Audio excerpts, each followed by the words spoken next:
हमें तो बस में कोई सीट भी देने को तैयार नहीं था और ना हमारे लिए कोई खड़ा होता था।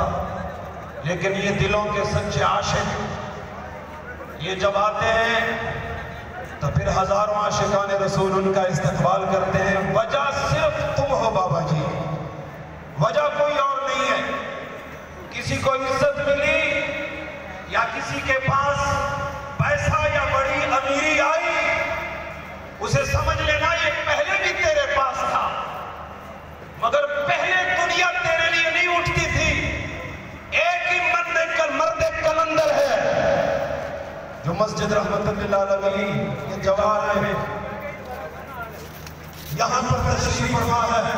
कहाँ पर मैं अपनी जुबान में कहूँगा कि जिस आग के जर्रों से है शर्मिंदा सितारे हैं, ये वो हस्ती है जिसकी वजह से आज हम बड़े स्टेज पर बैठे हैं। वो लोग इश्तिहार छपवा कर मोटरसाइकिल देकर 40-40 हजार रुपए देकर वो अपना उर्स और अपना जलसा बड़ा नहीं कर सकते और ये अपने किराए पर रसूलुल्लाह का नाम लेकर बाबा जी का मिशन दिल में लेकर यहाँ लाखों के हिसाब से हाजिर हो जाते हैं।